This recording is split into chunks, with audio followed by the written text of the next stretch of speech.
재벌 개혁 없는 경제민주화는 안고 없는 진방일 수도 있겠습니다. 재벌 저격수가, 삼성 저격수가 김상조도 나이가 들더니 이제 좀 말랑말랑해진 거 아닌지 저는 절박합니다. 다시는 실패하면 안 됩니다. 반드시 성공해야 됩니다.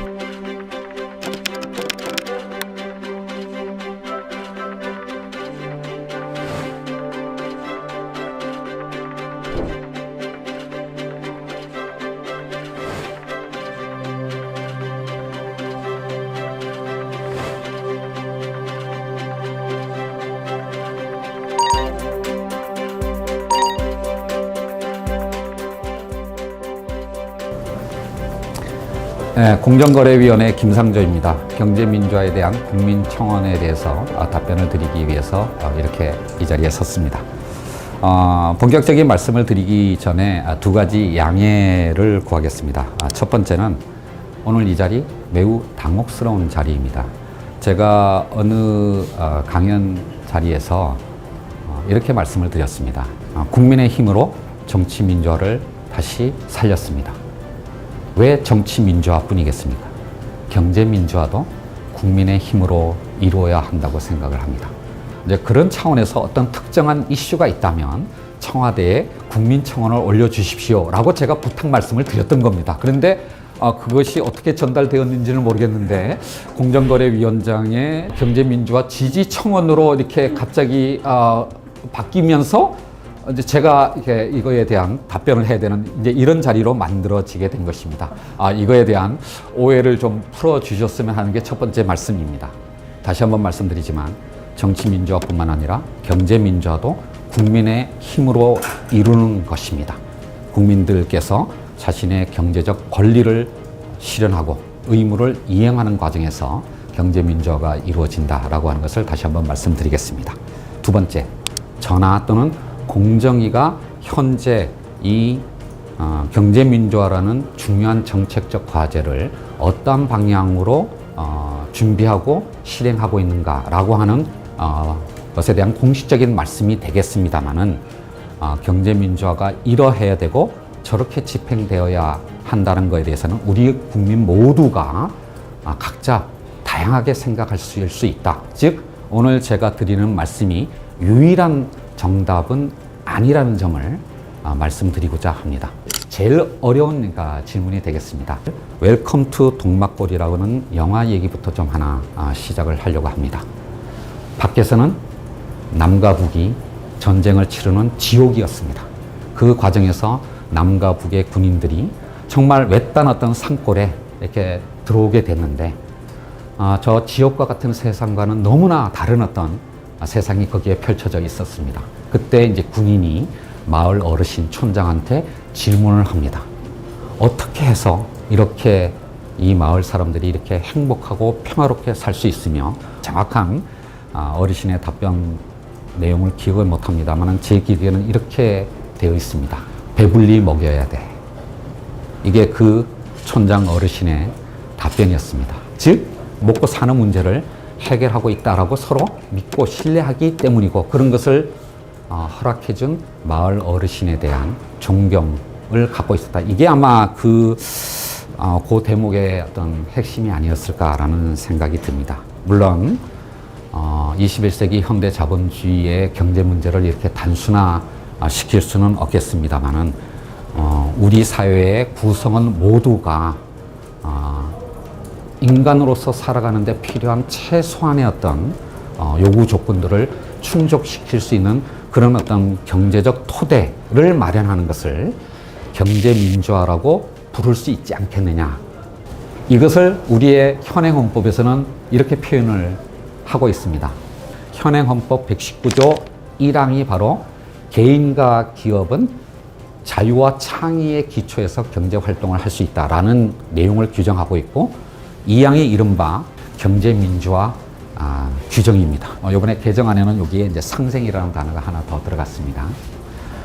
조화를 통한 경제민주화를 위해서 정부가 노력해야 된다. 국가의 책무를 규정하고 있는 것이 이 경제민주화 규정 현행헌법 119조 2항의 내용입니다. 균등한 기회, 그리고 공정한 경쟁, 그리고 공평한 분배. 이 세 가지 요소 중에서 어느 것에 더 가중치를 두느냐라고 하는 것은 각자의 선택일 것이고, 그리고 시대마다 달라진다라고도 할 수가 있겠습니다. 경제민주화는 바로 이 세 가지 요소를 우리의 현실에 맞게 조화시키고 실현하고, 그리고 우리의 국민들이 신뢰하게 만드는 작업이다. 자, 그러면 이거를 어떻게 조화시키고 실현할 것인가 라고 하는 게 바로 국가의 역할인데, 이것과 관련해서 20세기의 가장 위대한 경제학자라고 불리는 존 메이나드 케인스가 1926년에 쓴 책에 있는 한 구절을 말씀드리고자 합니다. 책의 제목은 자유방임의 정원입니다. 이 시대 경제학의 과제는 정부가 해야 될 일과 하지 말아야 될 일을 구분하는 것이고, 이 시대 정치의 과제는 그 정부가 해야 할 일을 민주주의 틀 내에서 실현하는 것이다. 정부가 해야 할 일을 선택을 하고, 그리고 그거를 민주주의 틀 내에서 수행하는 과정에서 바로 우리의 경제 민주화가 이루어질 거라고 생각을 합니다. 어려운 일입니다. 그렇지만 포기할 수 없는 과제입니다. 그런데 경제 민주화의 과제는 어제 오늘의 일이 아닙니다. 즉 1987년 헌법 119조 2항에 경제 민주화의 조항이 들어갔고, 지난 30년 동안 정권이 많이 바뀌었습니다만은 모든 정권은 경제 민주화를 가장 중요한 과제로 내세웠고, 모든 대통령은 자신의 공약의 첫 번째로 내세웠습니다만은 30년이 지난 지금 시점에서 평가를 한다면 그렇게 썩 만족스럽지 못합니다. 우리가 선진국이라고 부르는 많은 나라들은 비록 외형적인 모습은 조금씩 다를 수 있을지 모르겠으나, 우리가 생각하는 그런 의미의 경제 민주화를 다 어느 정도 또는 상당한 정도 달성한 나라들입니다. 불가능한 과제가 아닙니다. 우리도 할 수 있습니다. 그런데도 불구하고 왜 우리는 지난 30년 동안 만족스러운 성과를 만들지 못했을까요? 저는 이렇게 생각합니다. 목표가 틀린 게 아니라 수단이 잘못되었고 접근 방법이 잘못되었다. 이런 저의 생각에 대해서 동의하지 않으실 분들도 많을 겁니다. 저도 과거에 그런 어떤 표현을 쓴 적이 있습니다만은 많은 분들께서 이렇게 생각하실 거예요. 경제민주화, 특히 그 중에서도 재벌개혁은 새 정부가 출범한 이후 첫 6개월 이내에 달성해야 된다. 그리고 그 방법은 강력한 구조개혁을 위한 법률 제정을 통해서. 어느 순간부터 다시 생각해 보게 됐습니다. 이게 과연 가장 효율적이고 효과적인 방법이었다.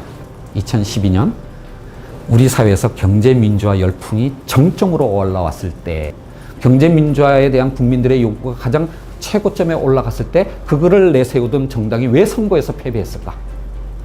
그리고 우리가 지금 바꾸고자 하는 기존의 낡은 또는 생명력이 거의 끊어진 그 낡은 경제 질서는 사실은 우리의 과거 역사 30년, 40년 동안 구축되어 와서 우리의 생활 구석구석에, 우리의 경제활동 구석구석에 이미 스며 있는 그런 어떤 제도이자 관행입니다. 그것을 어떻게 6개월 만에 바꿀 수 있을까? 그래서 개혁은, 특히 경제 분야의 개혁은 예측 가능하고 지속 가능한 방식으로 가야 되는 게 아닌가라는 생각을 하게 됐습니다. 2500년 전 중국의 춘추 전국 시대에 백가쟁명이 있었습니다. 그 진시황의 진나라의 어떤 통치 이념이 바로 이제 법가였는데요. 그 과정을 보니까 이런 생각을 하게 됐어요. 법가 사상은 대륙을 통일할 수는 있을지 모르나 대륙을 통치하는 데는 실패한 게 아닌가.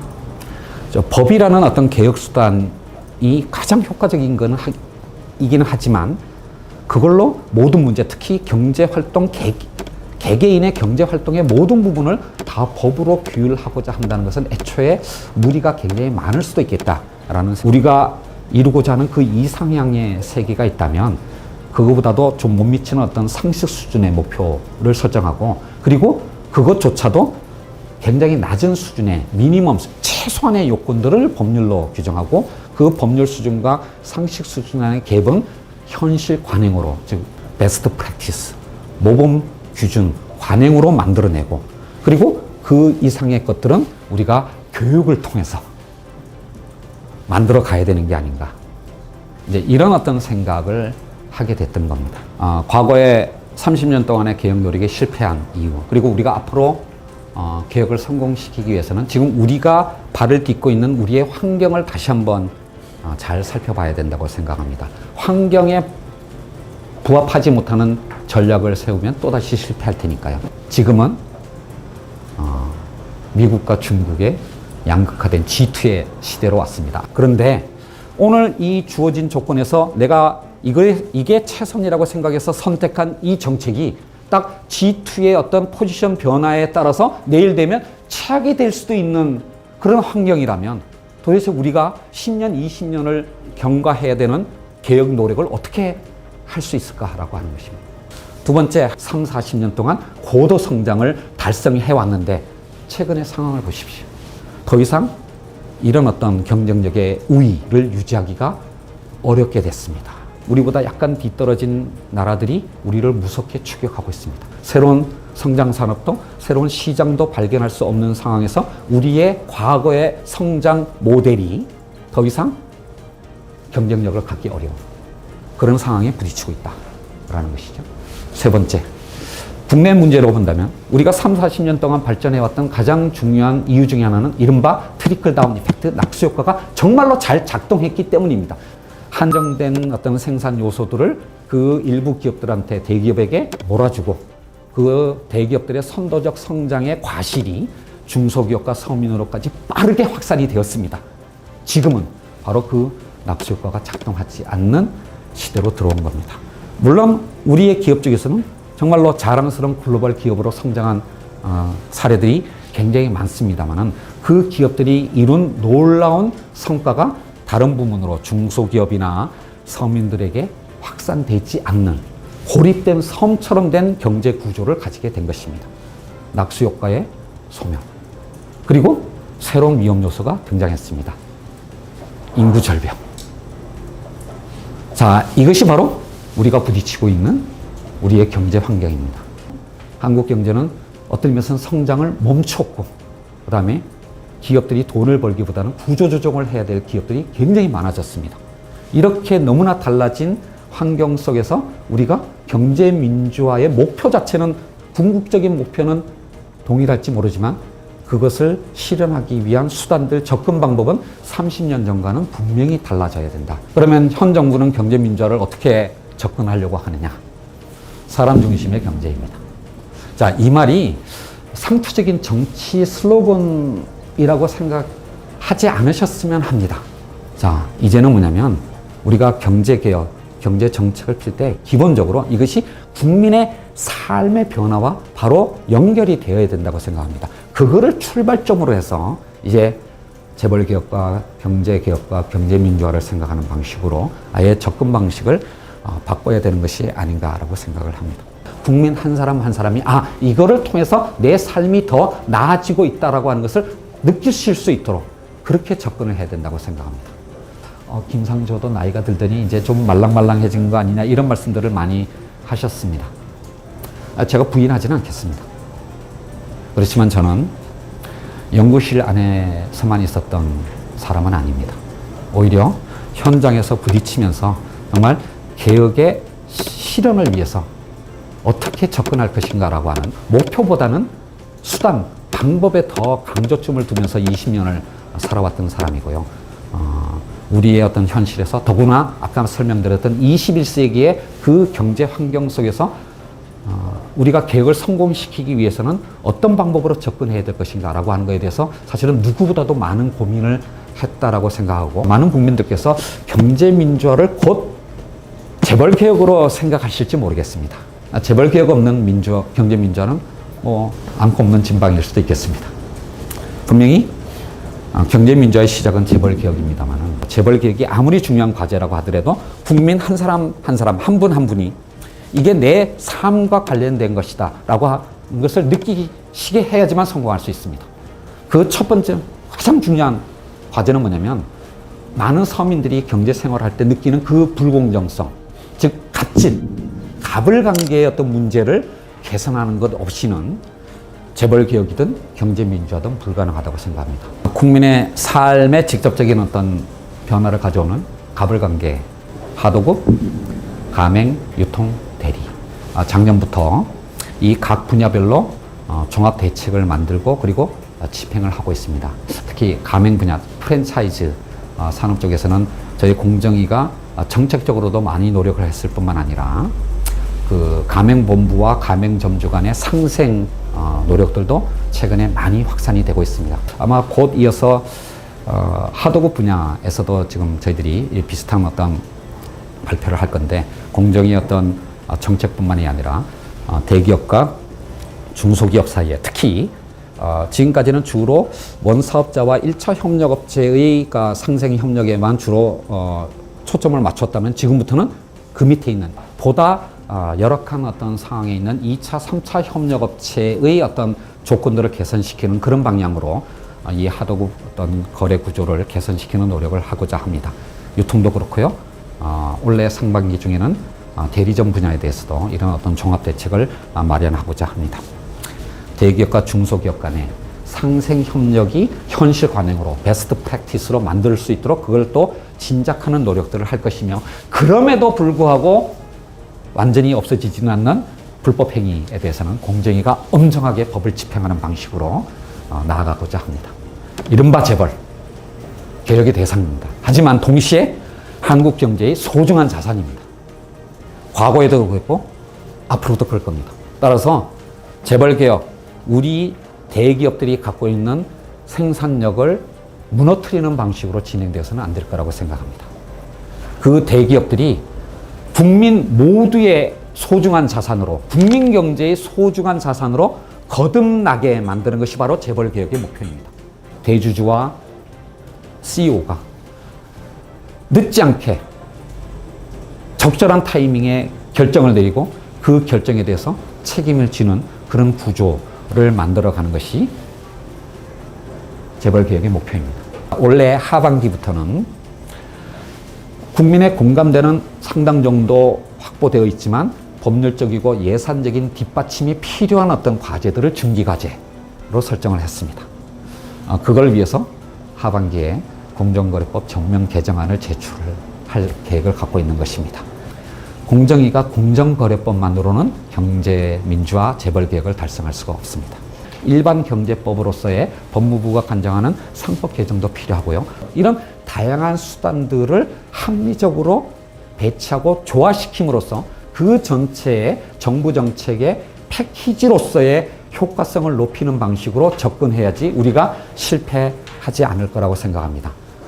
저는 절박합니다. 솔직히 말씀드리면 작년 이맘때까지만 하더라도 제가 이런 자리에서 이렇게 국민 여러분들을 만나 뵐 거라고 상상도 하지 않았습니다. 이번에서마저 현 정부마저 경제민주화와 경제개혁과 재벌개혁에 실패한다면 우리에게 미래는 없다. 우리 자식들의 미래를 보장할 수 없다. 라는 그 절박한 심정 때문에 제 인생의 항로를 바꾸게 되었는지도 모릅니다.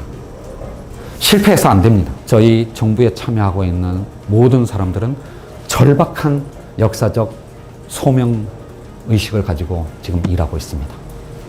다시는 실패하면 안 됩니다. 반드시 성공해야 됩니다. 그 성공을 위한 가장 신중하고도 합리적인 어떤 방법을 선택해서 효과적으로 집행하고자 합니다.